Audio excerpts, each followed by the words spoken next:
인사 먼저 드리겠습니다. 안녕하세요. 원재입니다.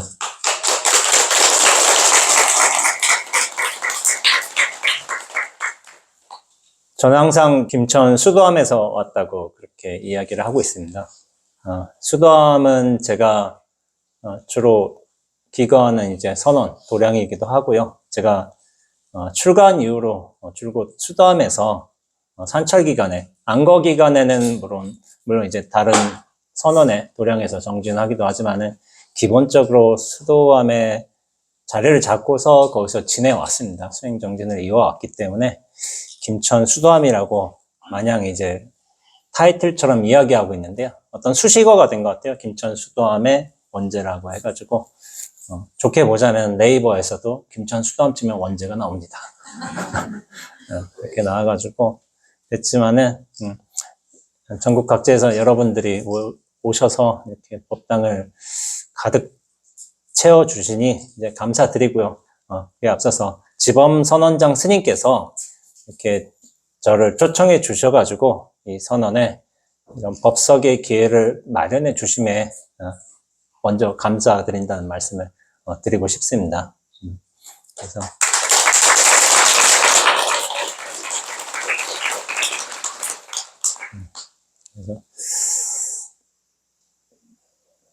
제가 이번 법회에서 다루게 될 법문의 내용은 무문관 42칙의 여인 출정화라는 공안입니다. 사실 저는 이 공안을 되게 좋아합니다. 좋아해가지고 사실은 제가 한번 제 개인 방송에서 이 공안을 다룬 적이 있어요. 근데 어떤 분들께서는 좀 어렵다고 하시고 좀 이해가 좀 될 법한 것 같기도 하고 그런 말씀을 좀 해주신 적이 있지만은 이 공안의 의미가 저는 굉장히 중요하다고 생각을 해왔어요. 그래서 올해 제가 여러 차례 이제 법문을 여러 군데 가기도 했지만은 사실은 이 올해 가장 중요하게 생각한 법회의 공간이 사실은 이 보문사 보문선언입니다.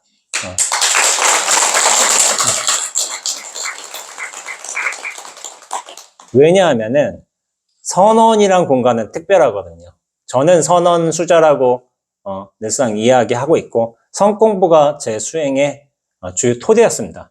그렇기 때문에 저는 선을 공부하고 선의 수행과 깨달음을 이야기하는 사람이에요. 그래서 보문선언이라는 특히나 우리 종단의 어르신, 선언의 어르신 스님께서 이렇게 초청해 주시니 저로서도 참 이 법회의 중요성을 생각하지 않을 수가 없는 것이고 그만큼 격에 맞게끔 법문을 준비를 좀 철저히 해야겠다는 생각을 해가지고 제가 그냥 법문한 것 같지만은 법문 수정을 엄청 봅니다. 한 4-5번 수정하고 다시 고치고 또 흐름 맞추고 그런 식으로 준비를 하고 있습니다. 그래서 제가 그냥 뭐 자연스럽게 나오는 것처럼 보일 수도 있지만은 사실은 무서운 연습을 통해서 교정을 통해서 그렇게 되는 것 같습니다. 그래서 이번에 뭐 제가 아끼는 공간이고 또 제가 그렇게 소중히 여기는 선언이라는 공간이니만큼 한번 법문을 잘 한번 준비를 해봤으니까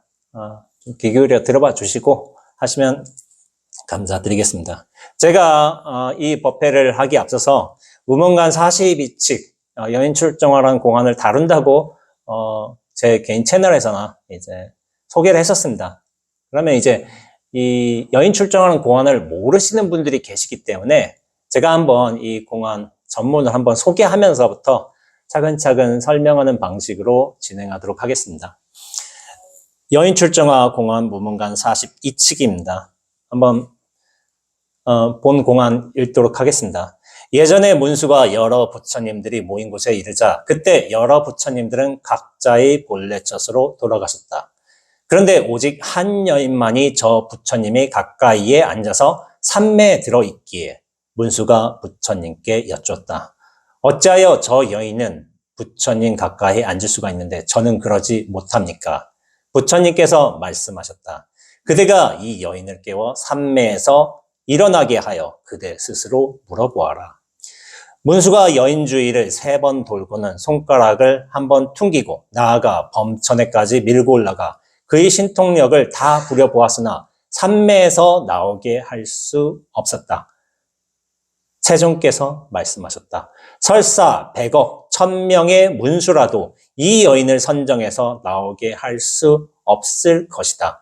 아래쪽으로 12억 항하사, 국토를 지나면 망명보살이 있는데 그가 이 여인을 선정해서 나오게 할 수 있을 것이다. 잠깐 사이에 망명보살이 땅에서 솟아나 세종께 절을 하였다. 세종께서 망명에게 명하니 망명보살이 여인 앞에 가서 손가락을 한번 퉁기자 여인이 이에 선정해서 나왔다. 자, 공안입니다. 이 공안에서 무문 스님이 제시하는 큰 의문, 여러 가지 의문이 나올 수가 있어요. 근데 무문 스님께서 가장 큰 의문을 말씀하십니다. 그게 뭐냐면은 말해보라. 문수는 7부처의 스승인데 어찌하여 여인을 선정해서 나오게 하지 못하였으며 망명보살은 초지의 보살인데도 무슨 까닭에 도리어 나오게 할 수 있었는가? 라는 질문을 하고 계세요. 그러니까 문수보살은 과거 7불의 스승이신 거예요. 그러니까 과거 여러 부처님들의 어떤 깨달음을 인도하신 대보살님이신데 그 능력도 대단하시겠죠. 원력도 대단하시고. 근데 망명보살은 초지의 보살, 선정의 어떤 단계에 있다면, 깨달음의 단계에 있다면은 그 아래 수준, 제일 밑에 수준에 있는 보살이신데 어찌하여 문수는 저 여인네를 선정해서 나오게 하지 못하였는데 저 망명은 나오게 할 수 있었는가? 이 질문을 하시는 거예요. 그리고 이 질문에 대한 답을 공고히 탐구하면서 스스로 명확하게 알아가고 호련히 밝아지고 그 의문에서 해소되는 것이 이 공안의 주된 목적입니다. 근데 혹시 이런 말씀 들어보셨을 수도 있을 것 같아요. 이 여인 출정화 공안이 굉장히 어렵다고 말을 해요. 어떤 분들께서는 막 그런 경우도 있고, 화두 공안도 어떤 공안은 특히나 어렵고 심오하고 그런 공안도 있고, 뭐 어떤 공안은 비교적 단순하고 그런 식으로 이야기를 하는 경우도 있습니다. 근데 사실은 공안의 어려움은 없어요. 사실은 우리 미혹이 짙을 뿐이고, 제 식으로 말씀드리자면은 눈앞이 완연히 밝지 않기 때문에 이 이야기를 잘 보지 못하는 것 뿐이에요. 이야기에 어려움은 없지만은 우리의 미혹과 그리고 눈앞의 어떤 밝음 정도에 따라서 이야기가 다가오는 정도가 다르게 느껴질 뿐입니다. 제가 한번 이 이야기를 하나하나 풀어가면서 한번 이야기 말씀드려 보도록 하겠습니다. 어느 날 부처님이 이제 법문을 하셨죠. 근데 여러 부처님들이 오셨어요. 오셨는데 다 가셨어. 결국에 본처소로 돌아가셨어요. 근데 여인 하나가 산매, 더군다나 부처님 근처에 앉아 있어. 산매에서 안 나오고 있어요. 그러니까 신기한 거죠. 문수가 물은 거예요. 저 여인은 어째서 부처님 가까이 앉아 있는데 왜 저는 그러지 못합니까? 근데 그 전에 또 의문도 있어요. 문수보살이 왜 늦었어요? 법회에. 좀 늦으셨어. 이게 좀 의문이 될 수도 있기도 하죠. 그런데 여인이 가까이 앉았어. 이게 의문이 된 거예요. 근데 이 공안을 이해하려고 하면 여인이 왜 가까이 앉았는가? 지금 시대의 어떤 이해로서 받아들이면 안 돼요. 1000년 전입니다. 1000년 전의 여성의 어떤 인식과 지위는 지금과 같지가 않습니다. 절대로. 부처님 깨달음의 고결한 분에 가까이 앉을 수 있는 게 여인이란 게 사실 이해되기가 쉽지는 않아요. 근데 가까이 앉았어. 그리고 선정에서 나오지 않았어.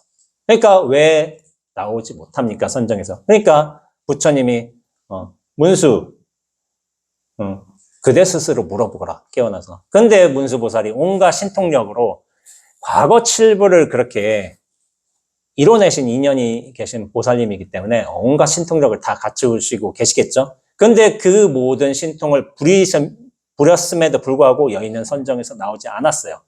그러니까 나중에 부처님께서 아래쪽으로 12억 항하사 국토 지나면 망명보살이라고 했어요. 망명. 망자가 이제 이질망자인가? 라는 식으로 되는 것 같아요. 그래서 이거를 무자로 해석해서 무명보살이라는 식으로 해석하는 경우도 있습니다. 그러니까 보살이긴 한데 약간 이제 무명, 중생의 어떤 근본 무명에 가깝다, 그렇게 초지다라고 이런 식으로 해석하는 경우가 있는데, 결론적으로 보자면은 문수보살에 비한다면은 굉장히 좀 하급의 보살로 이게 칭해지는 경우가 많아요.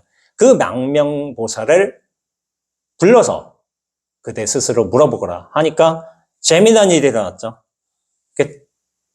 그 보살이 나타나면 선정에서 나오게 할 수 있을 것이다 라고 했는데, 그 말이 끝난과 동시에 망명보살이 탁 나오신 거예요. 땅에서 탁 솟아나면서 세종께 절을 해. 그러니까 세종께서 저 여인을 산매에서 깨어나게 하라 하니까 망명보살이 어떻게 했어요? 이전에 문수보살은 온갖 신통력을 다 부렸는데도 여인이 선정에서 나오지 않았어. 근데 망명보살은 너무나 손쉽게, 너무나도 쉽게 탄지 한 번으로, 전 3번 했지만 한 번으로 탁 나오게 한 거예요. 그러니까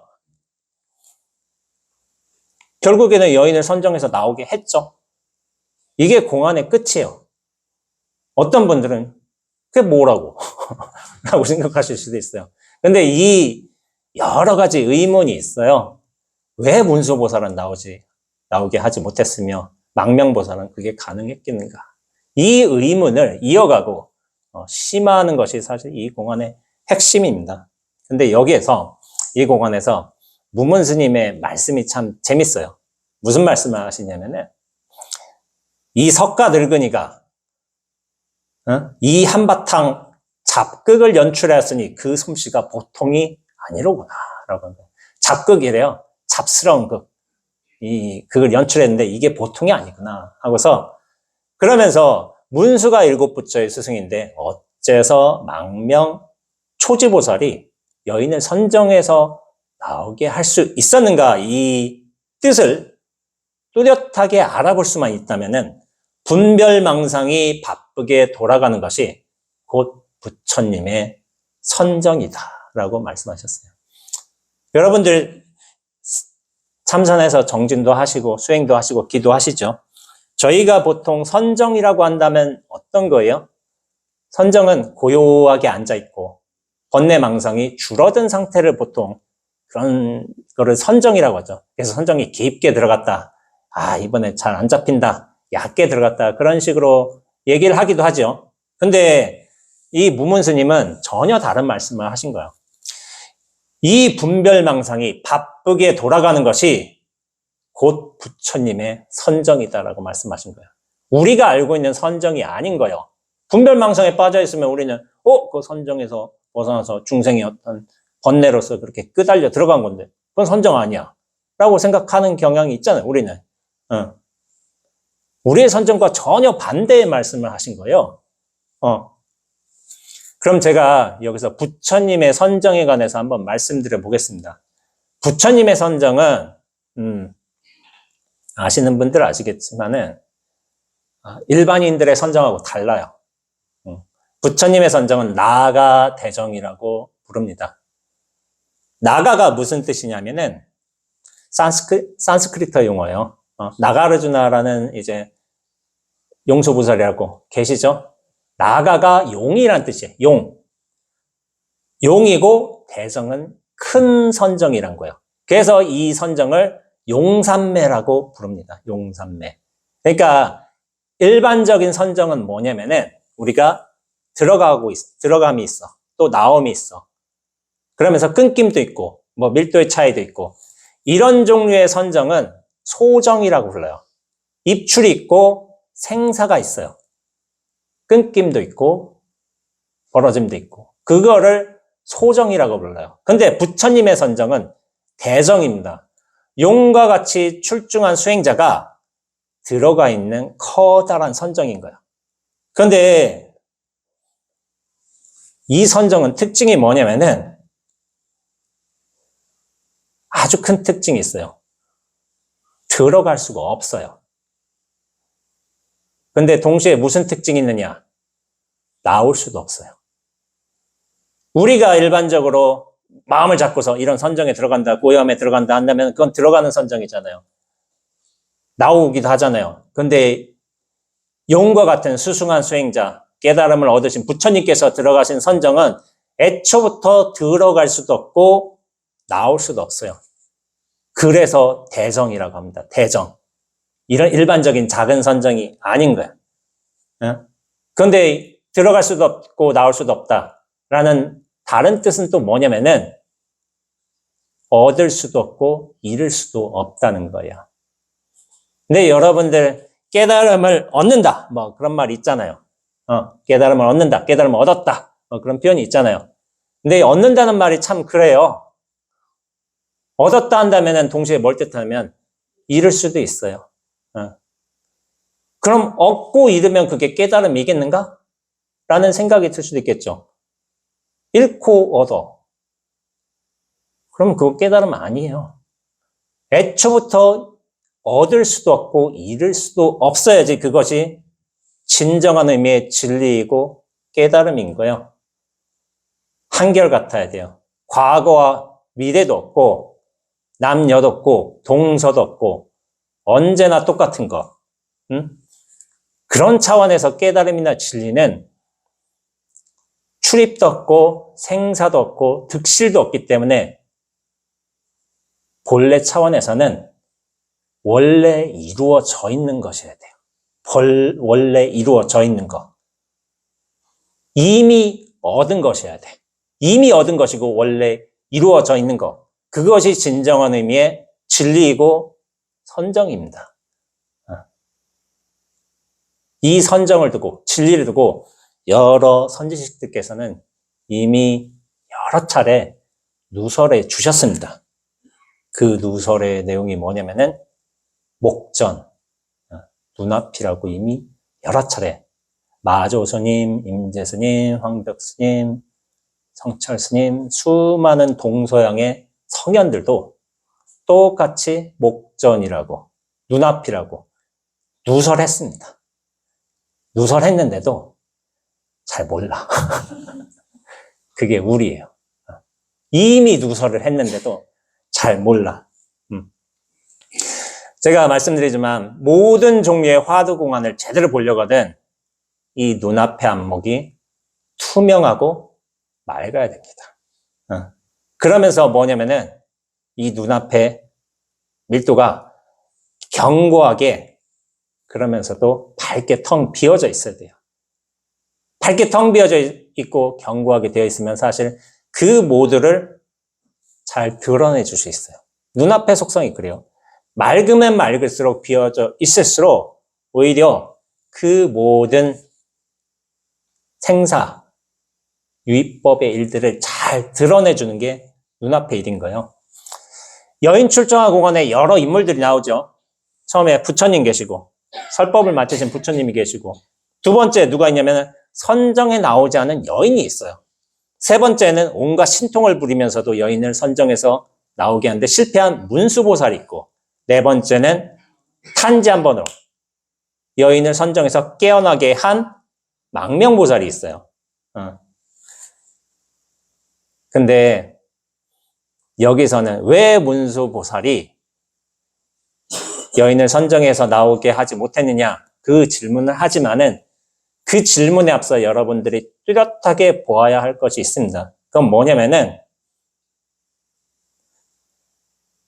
그들 모두가 드러났다는 거예요.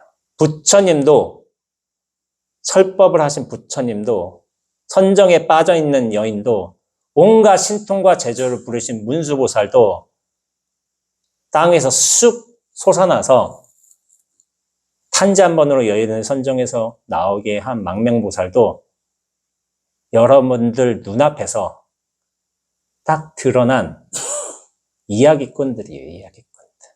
그분들은 어떤 측면에서는 우리가 알고 있잖아. 부처님은 위대하신 분이고, 우리 불교의 종조이시고, 문수보살은 대단한 대원력의 보살이시고, 여인은 어떻게 보면 좀, 왜 나는 아닌데 저 여인은 앉아있지? 하고 생각할 수도 있는 것이고, 망명보살 있고, 그 모든 의미와 위치와 능력을 갖추고 있다고 해도 그들 모두 눈앞에서 드러나신 분들이에요. 뭐냐면은 눈앞에서 드러났다는 건 그분들 모두 내용이라는 겁니다. 내용. 눈앞이란 이 본질이 아닌 거예요. 근데 우리는 뭐냐면은 이 이야기에, 위기에, 생각에 끌려들어가요. 항상. 부처님은 위대하신 분, 문수가 더 대단하신 분, 여인은 그냥 좀 이상한 여인.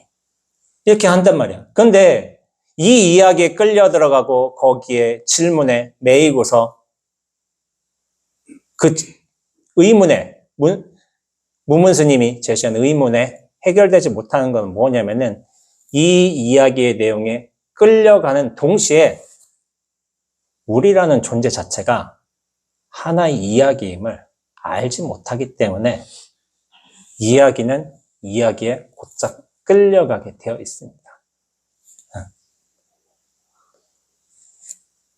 하나의 커다란 이야기예요, 우리는. 근데 우리만 이야기일까요? 이 세상도 커다란 이야기예요, 이야기.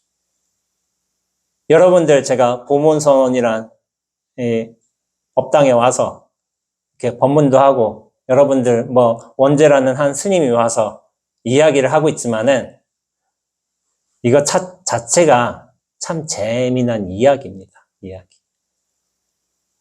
어떻게 보면은 제가 그런 식으로 종종 말씀드리는데 꿈 같은 이야기들이 이렇게 분명하게 펼쳐지고 있어요. 싹 해서 여러분들 다 보고 있고 말소리도 듣고 있고 이 펜소리도 듣고 있고 이 보잘것없는 펜대도 보고 있고 인연 따라서 분명히 이런 이야기가 펼쳐지고 있는 거예요. 그런데 우리가 나 자신도 이야기라는 사실을 분명히 명확하게 알고 있고 이 눈앞으로서 분명하게 인식을 가지게 된다면은 질문이 달라집니다. 질문은 왜 여인이 선정에서 나오지 못했는가가 아니라 도대체 왜 여인이 선정에서 나와야 하는가로 질문이 바뀌게 돼 있어요. 무문 스님이 우리 홀린 거예요. 너 이거 한번 공간 참고해봐라. 그런데 무문 스님의 말에 속지 않는다면은 도대체 왜 여인이 선정에 나와야 된다는 겁니까? 그 질문을 하는 게 맞는 거야, 맞는 거. 여인 출정에 대해서 나중에 이런 함정을 주셨지만 무문 스님께서는 나중에 또 이런 송을 남기기도 하셨어요. 나오게 하든 나오게 하지 못하든 그 사람은 자유를 얻는다. 귀신같이 기괴한 몰골이지만 실패도 역시 풍요로구나 라고 한 거예요. 나오게 하든 나오게 하지 못하든 여인이 선정에서 나오든 선정에서 나오지 못하든 그 사람은 특정인이 지정되지 않았어요. 그 사람인 거예요. 그 사람. 누군가라고 하지 않았어. 문수라고도 하지 않았고 망명이라고 하지도 않았고 여인이라고 하지도 않았어요. 그 사람인 거예요. 그 사람이라고 칭한다면 뭐냐면은 모두를 뜻해요. 사실 모두가 자유를 얻는 거예요. 나오게 하든 나오게 하지 않았든 간에 사실 모두가 자유를 얻었어요. 근데 이 이야기가 참 재미나요. 우리의 어떤 분별 상식으로서는 이해의 기준으로서는 문수보살이 그게 당연히 여인을 선정해서 나오게 했어야 했는데 하지 못한 뭔가 우리 상식과 반대가 되는 듯한 이야기는 했어도 망명이 저렇게 했어도 고작 여인이 천년전 공안에서는 여인이 저렇게 앉아 있음에도 기괴한 이야기지만은 실패 역시 풍요로구나 라고 이런 말씀을 하신 거예요. 근데 저는 이 말을 굉장히 좋아합니다. 실패 역시 풍요로구나. 실패가 되게 보잘것없는 것처럼 기괴한 것처럼 보이지만은 그게 대단한 삶의 풍요라는 거예요. 풍요. 이렇게 볼 수 있는 안목은 언제 생기냐면은 이야기에 끌려 들어가지 말아야 돼요. 이 전체의 시선으로서 눈앞의 안목으로서 그 모든 이야기들을 분명하게 인연적절하게 볼 수만 있다면은 이게 참 재미난 잡극 앞에 작극이라고도 하셨지만은 이 보잘것없는 작극도 대단한 풍류가 되는 거야. 멋들어진 이야기가 되는 거야. 아무리 보잘것없는 이야기를 하더라도 근데 이렇게 되기 위해서는 우리가 대상에 끌려 들어가서는 안 돼요.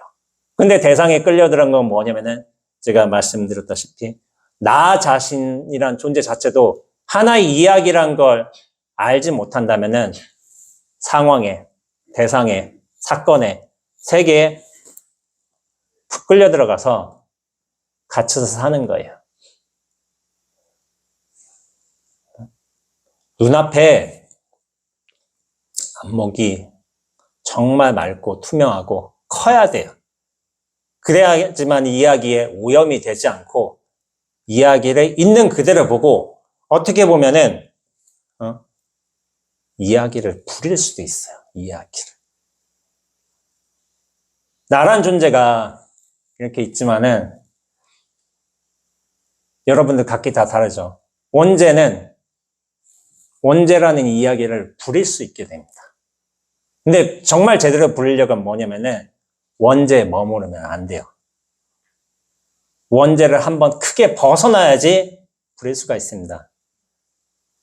통을 굴리기 위해서는 통 밖으로 벗어나야 돼요. 그래야 통을 굴릴 수 있는 거예요. 통 안에서 머물러 있으면은, 잡고 있으면은, 여기에 애착하고 있으면 통과 함께 다른 이야기들과 함께 굴림을 당하게 되는 거예요.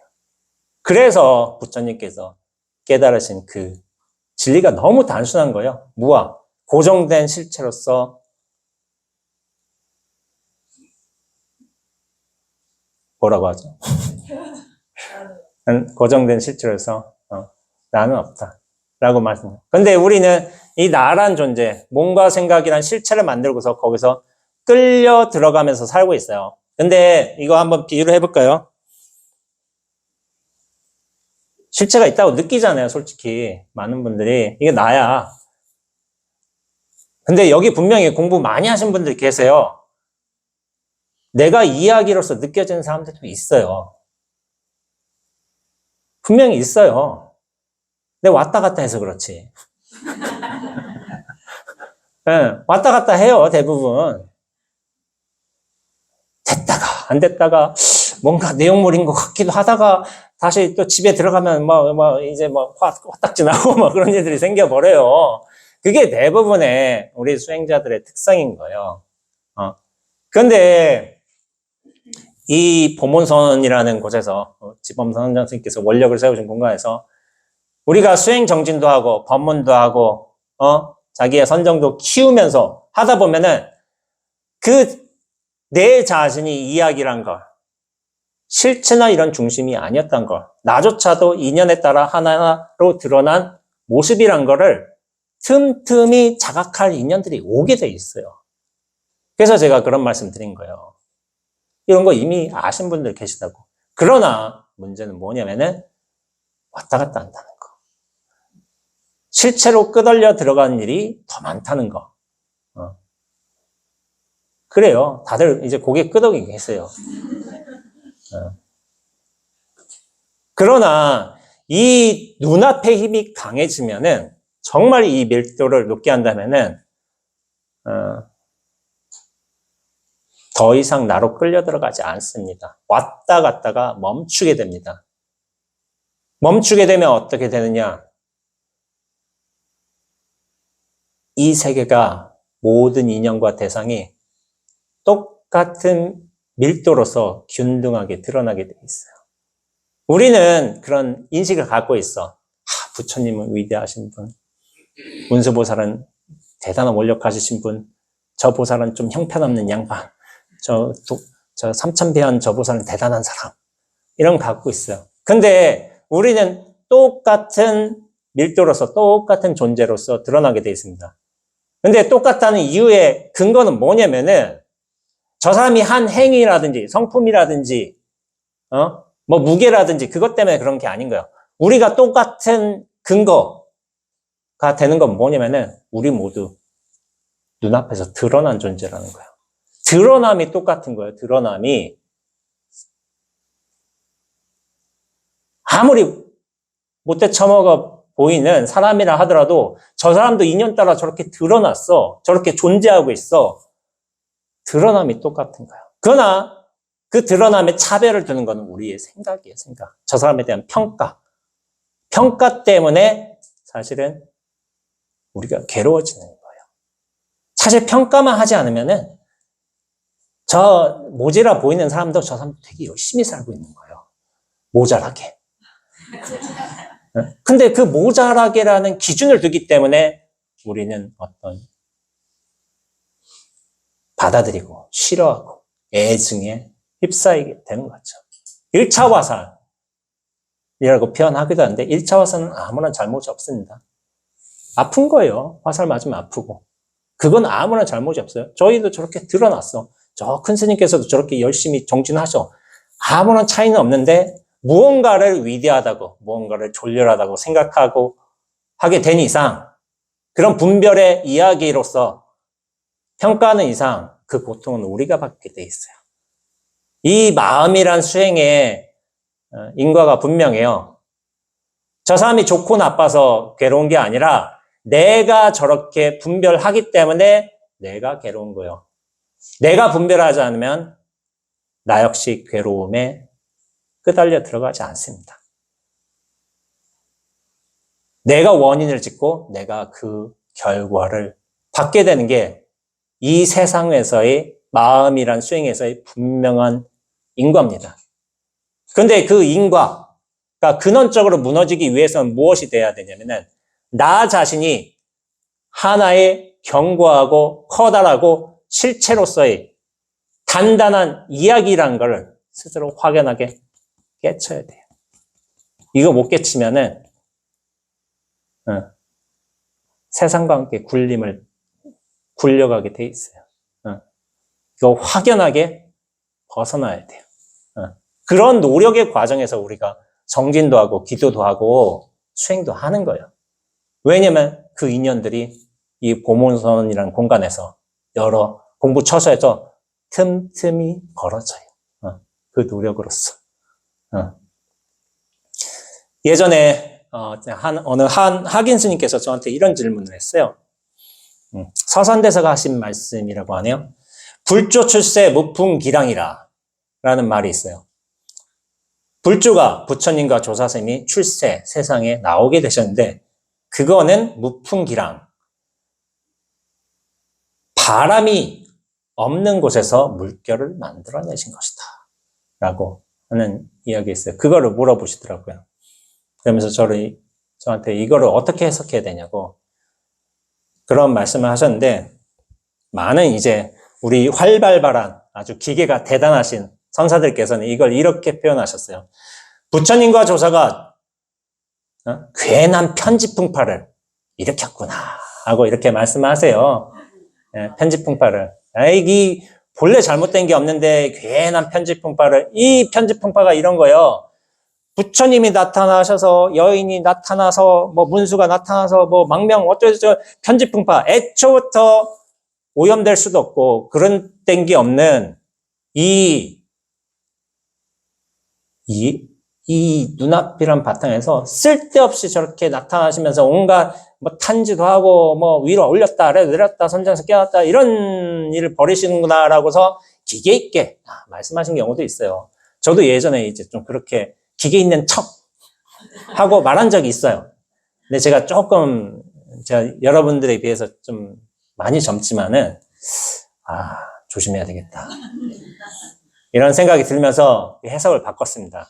불조 출세의 무풍기랑을 어떻게 해석하냐면은 부처님과 조사가 중생들을 구제하기 위해 자비하신 모습으로 그 바람조차 없는 곳에서 그렇게 호련히 어쩔 수 없이 출연하셨구나라는 식으로 저는 요즘에 새기고 있습니다.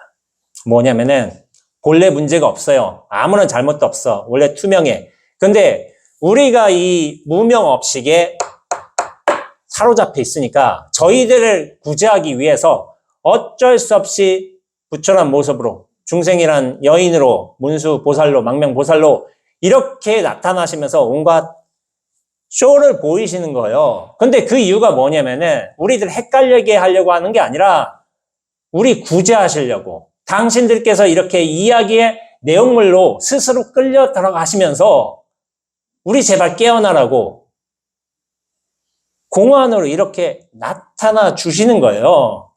이거는 대단히 감사한 일입니다. 이거 우리 헷갈리게 만들려고 하는 거 아니에요. 종국에는 우리 깨닫게 하려고 그렇게 와주신 거예요. 와주신 거. 그렇게 받아들여야지 저는 옳다고 보고 있습니다. 저는 개인적으로 이 말을 굉장히 좋아해요. 아까 전에도 말씀드렸지만 실패 역시도 대단한 풍류예요.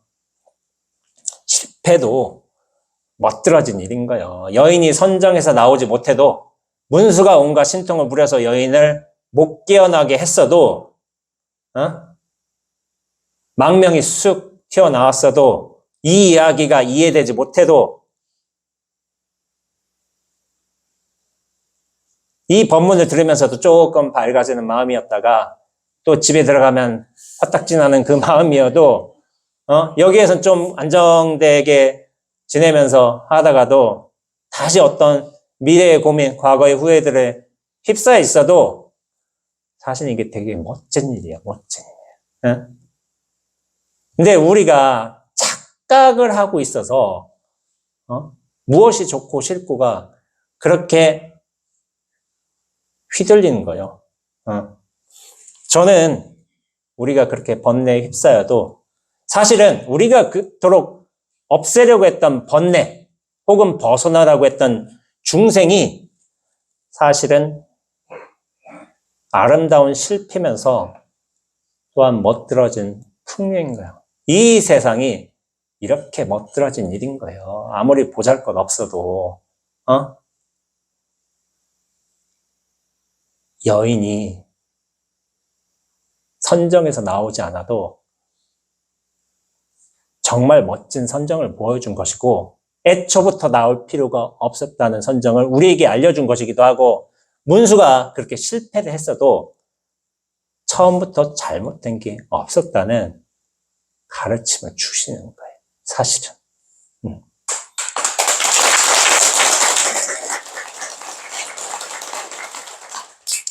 제가 신신명을 좀 강설을 하게 됐는데 교기방송에서 거기서 이런 구절이 나옵니다. 불용구진이여 유수식견이라. 진리를 애써 구하려 하지 말고 다만 망령된 견해만 쉴 뿐이다 라고 한 거예요. 여러분들 진리를 구할 수 있다, 얻을 수 있다, 이게 큰 착각이. 구한다, 얻는다. 그것의 근본 배경에는 뭐가 있냐면은 나라는 착각이 있어요. 내가 얻는다, 내가 구한다, 내가 잃는다. 이 근원으로 돌아가는 일인 거예요. 그 나라는 착각 하나 탁 벗어나면은 구한다, 얻는다, 잃는다. 그런 게 일체가 멈춰집니다. 그러면서 전체의 안목으로서 눈앞에 안목으로서 우리 존재가 그 모든 대상, 경계, 상황이 완연하게, 분명하게 드러나게 되어 있습니다. 이 드러남에 큰 뜻이 있어요. 다만 우리의 착각이라는 이 중심과 실체라는 이 관념만 걷어낼 뿐이지, 걷어낸다면 우리는 원래부터 눈앞에 있었고 본래부터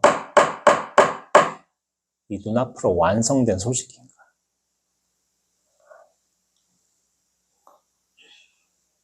그렇기에 버려야 할 번뇌는 애초부터 없었고 벗어나야 할 중생이란 것도 하나도 없었다는 이 어마어마한 사실을 깨닫게 되는 거예요.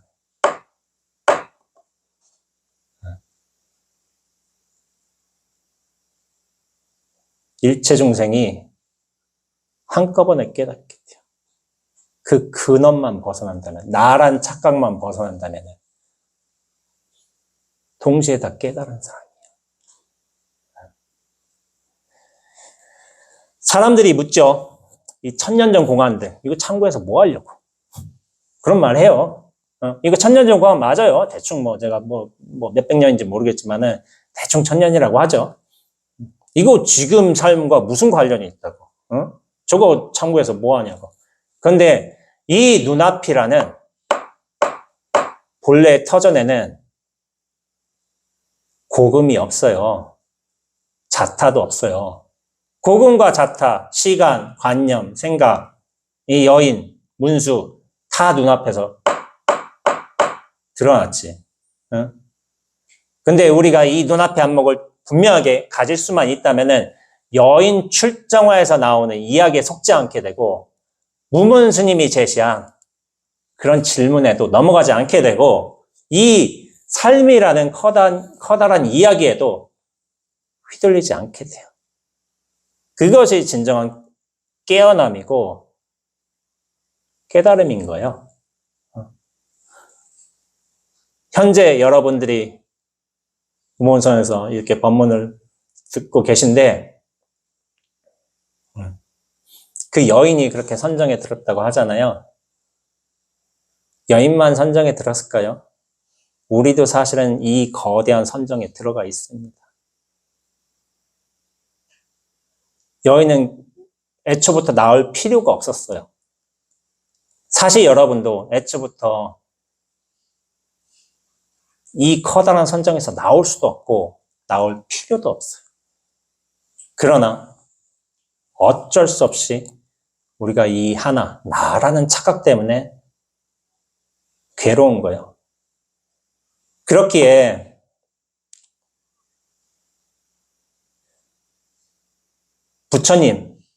부처님이 나가대정, 얻을 수도 잃을 수도 들어갈 수도 나올 수도 없는 선정으로 얻으셨다 하지만은 우리도 똑같은 거예요. 눈앞이란 선정, 이 대선정을 진리를 눈앞에 두고도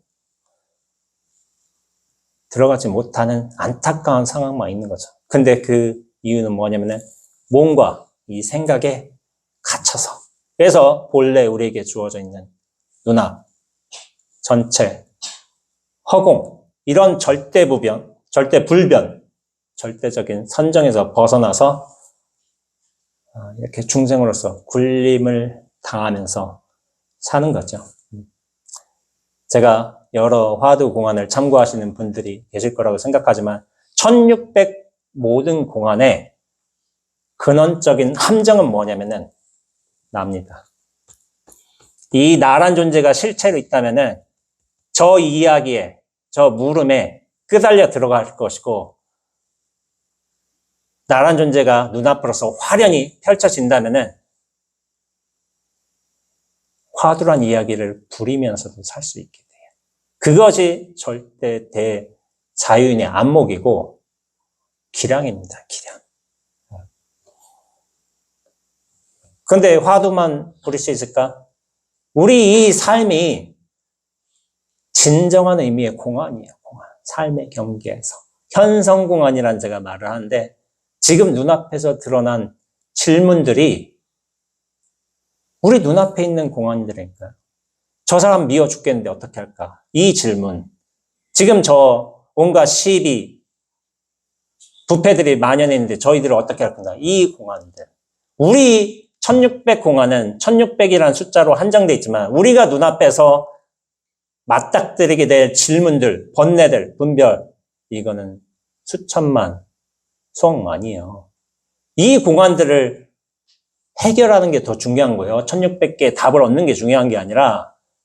근데 이 공안의 근원도 똑같다니까요. 나라는 이 착각 때문에 그것이 모두 다 질문으로 성립되고 우리를 괴롭게 하고 생사심에 빠뜨리게 하는 겁니다. 이 근원, 직절 근원이 불소이시니요 적엽심지 불능이로다 라는 구절이 있는데 근원을 곧장 잘라버리는 게 부처님이 인가하신 바인 거지 적엽심지 이 이야기에 답을 얻고 저 이야기의 해결책을 찾고 하는 거는 무수히 끊이지 않을 일인 거예요. 곧장 나를 그 근원을 잘라서 탁 없애버려야 되는 거예요. 그럴 적에 우리는 세상에 갖가지 문제에 물들지 않으면서 그것들을 명확하게 파악하고 또한 다룰 수 있는 역량도 갖추면서 이 세상을 지혜롭게 살아갈 수 있는 거죠. 그것이 수행과 깨달음의 본뜻입니다. 본뜻. 나를 부리면서 나를 이렇게 부려먹는, 이렇게 부려먹는, 이렇게 원죄를 부려먹는 자유로서 살게 되는 것입니다. 제가 마지막으로 시부도 이야기를 하겠습니다. 우리가 보통 시부도의 마지막이 뭐라고 하죠? 예? 예. 입전수수라고 합니다.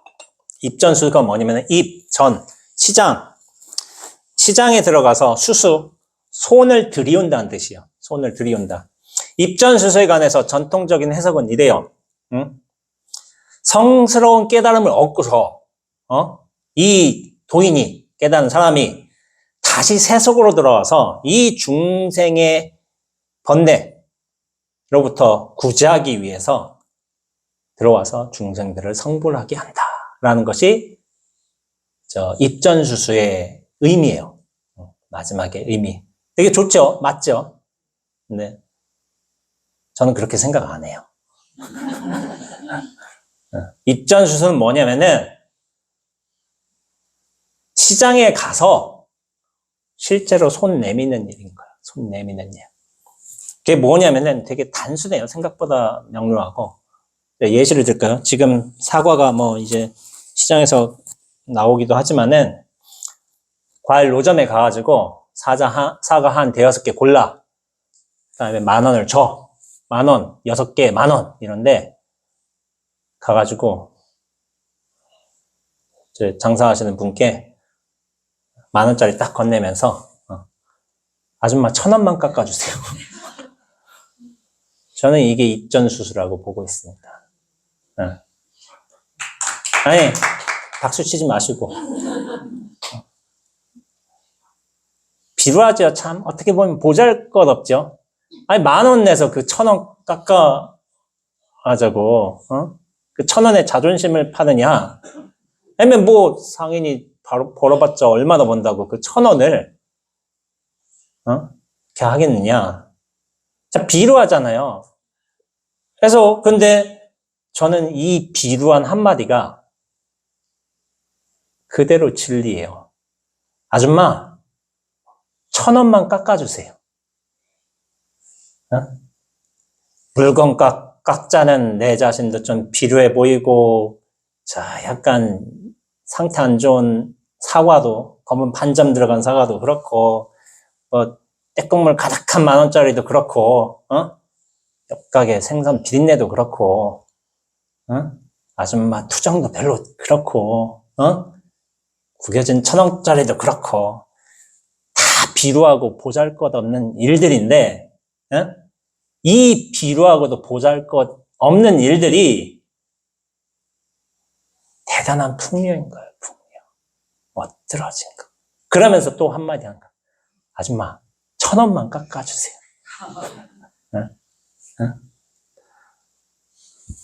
저는 입전수수를 두고서 깨달은 도인이 중생세계로 내려와서, 사바세계로 내려와서 사람들을 깨우치게 하는 것이 아니라 원래부터 무결했던 그 중생의 본연으로 돌아가서 이 삶을 커다란 놀이터 삼아서 중생으로 놀이하는 것이라고 저는 이야기하고 있습니다. 그래서 입전수수의 입전수수의 말이 뭐냐? 중생 거르치기 위해서 무아, 사성제, 팔정도, 저는 그런 거 모르겠고, 아줌마, 1,000원만 깎아주세요. 저는 이게 입전수수의 잃은 사람의 말이라고 저는 생각하고 있습니다. 그러면은 자 이제 이 본문을 마지막으로 정리하겠습니다. 그러면 1,000원 깎았어. 결국 얻어냈어. 이 1,000원 결국에 내가 얻었어. 그러면 이거 가지고 뭐 할까요? 저는 안 그래요. 이거 가서 슈퍼마켓 가서 바닐라 아이스크림 하나 사 먹어요. 막 맛있게 먹겠죠? 그러면서 이 법문 최종의 마룻구 진리의 마지막 한마디를 이렇게 남기도록 하겠습니다. 아, 달다.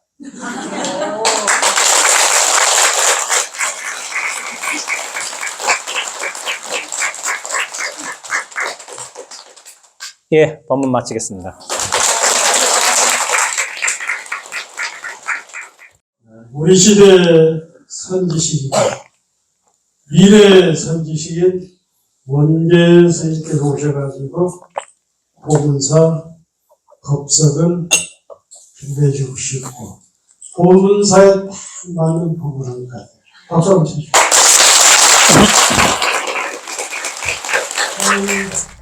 스님을 보내시기는 좀 그렇잖아요. 그래서 질문을 좀 받아주십시오. 질문이 있는 분. 스님이 말씀하신 그 눈앞이라는 말을 많이 언급하시는데요. 예. 그 눈앞을 무아? 예, 공, 이런 식으로 해서 뭐 저는 대부분 다 엮이는 거라고 생각하는데 눈앞의 속성이 무아이고 공이죠. 근데 저는 일상적인 말로 표현하는 걸 좋아합니다. 개인적으로. 무아와 공은 개념적인 언어잖아요. 개념적인 언어잖아요. 그 무아와 공. 근데 눈앞은 개념이 안 들어가 있잖아요, 사실은. 그래서 목전이라고 해서 제가 지어낸 말이 아니잖아요. 무수한 성현들께서 이미 하셨던 말씀인 거고. 그렇기 때문에 저는 좀 평범한 언어로 쓰이면 된다고 저는 생각을 하고 있어요. 그래서 굳이 어려운 용어를 쓰진 않아요. 그렇게 해석하고 있습니다. 속성이 무하면 공이겠죠. 맞습니다. 지기녀 보문 선언은 송가을뿐만 아니라 동안과 한글을 운영하고 있습니다. 스님들께서는 선언은 전국에서 가장 수도원보다 더 인기가 없습니다. 그 정도로 치열하게 방부되기 어렵습니다. 또 밑에는 스님들과 같이 정진우는 시민선언이 잘 갖춰져 있습니다. 그래서 오늘 원재 스님 법문을 듣고 확철 대오를 하면 우리가 애를 써야 한단 말이에요. 법문선언에서는 공부를 하고자 하는 여러분을 지금 모시고 있습니다. 그리고 다음 주에는 단순하게 검소하게 6점 해강스님 100만 유튜브를 가지고 있잖아요. 해강스님께 6점 스님께 오셔서 법문을 이 자리에서 합니다. 그리고 제 책 유명책입니다. 선언일기. 그 다음에 당신은 이미 완벽한 사람입니다. 몇만 부씩 나갔죠. 그 책을 오신 분들에게 보셔야겠습니다. 아무튼 원재 스님을 좋아하고 원재 스님을 사랑하고 원재 스님의 팬덤 여러분께 다시 한번 감사드리고 2차 인연 공동으로 여러분의 깨달음이 눈앞에서 펼쳐지기를 기원합니다. 감사합니다.